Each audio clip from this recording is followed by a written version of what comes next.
మనోళ్ళు ఎక్కడా ఎప్పుడూ వెంటనే మారరు. కొత్తవి వస్తున్నా పాతవి సాగుతూనే ఉంటాయి. అది సెంటిమెంటో లేక బద్ధకమో తెలియదు కానీ ఈ దేశంలో ఆధునికతే, పురాతనం పురాతనమే. దేని దారి దానిదే ఇక్కడ. లేకపోతే ఒక పక్క ప్రపంచం డిజిటల్ పరుగు తీస్తుంటే మనోళ్ళింకా నోట్ల లెక్కలోనే ఉన్నారు. గడిచిన దశాబ్ద కాలంలో భారత్లో డిజిటల్ చెల్లింపులు అనూహ్యంగా అసాధారణ స్థాయిలో పెరిగినప్పటికీ మార్కెట్లో చలామణిలో ఉన్న కరెన్సీ మాత్రం తగ్గలేదు.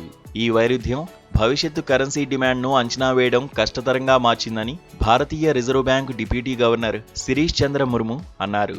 దీన్ని నగదు వైరుధ్యంగా ఆయన అభివర్ణించారు.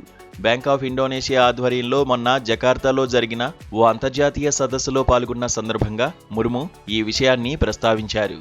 వ్యక్తిగత ఆర్థిక లావాదేవీల్లో నగదు చెల్లింపుల వాటా తగ్గినప్పటికీ చలామణిలో ఉన్న కరెన్సీ మాత్రం ఏటేటా రెండంకెల స్థాయిలో పెరుగుతూ పోతోంది. ఈ వైరుధ్య పరిస్థితి భవిష్యత్ కరెన్సీ డిమాండ్ను అంచనా వేయడం కష్టంగా మార్చింది. దాంతో నోట్ల ముద్రణ, సరఫరా ప్రణాళికను క్లిష్టతరంగా మార్చిందని ముర్ము పేర్కొన్నారు. కరెన్సీ డిమాండ్కు సంబంధించి ఆర్బీఐ 5 ఏళ్ల అంచనాతో ముందుకెళ్తుందన్నారు. ఆర్బీఐ వార్షిక నివేదిక ప్రకారం చలామణిలో ఉన్న నగదు విలువ 2024-25 ఆర్థిక సంవత్సరం చివరి నాటికి 41.23 లక్షల కోట్ల రూపాయలుగా నమోదైంది. 2025-26 ఆర్థిక సంవత్సరంలో మరో 12% పెరిగి 41.6 లక్షల కోట్ల రూపాయలకు చేరుకుంది. ఇదే కాలానికి యూపీఐ చెల్లింపుల సంఖ్య 21% పెరిగింది. సదస్సులో ముర్ము ఇంకా ఏమన్నారంటే, ప్రస్తుతం దేశంలో 17,600 కోట్ల కరెన్సీ నోట్లు చలామణిలో ఉన్నాయి. ఆర్బీఐ ప్రతి ఏటా 2,800 నుంచి 3,000 కోట్ల రూపాయల నోట్లను ముద్రిస్తోంది. దాదాపు 2,100 కోట్ల రూపాయలు చిరిగిన, పాడైన నోట్లను మార్కెట్ నుంచి వెనక్కి తీసుకుంటుంది.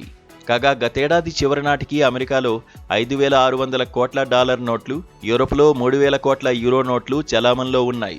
ప్రధానంగా బ్యాంకు నోట్ల జారీని నియంత్రించేందుకే 1935లో ఆర్బీఐ ఏర్పాటైంది. కరెన్సీ నోట్ల మన్నికను పెంచే మార్గాలను ఆర్బీఐ పరిశీలిస్తోంది. ఇందులో భాగంగానే 10 రూపాయలు, 20 రూపాయల డినామినేషన్తో ప్లాస్టిక్ నోట్లను ప్రవేశపెట్టబోతున్నాం. కరెన్సీ నోట్ల ముద్రణ, పంపిణీలో కర్బన ఉద్గారాలను తగ్గించే మార్గాలపైన ఆర్బీఐ కసరత్తు చేస్తోందని సవివరంగా చెప్పుకొచ్చారు.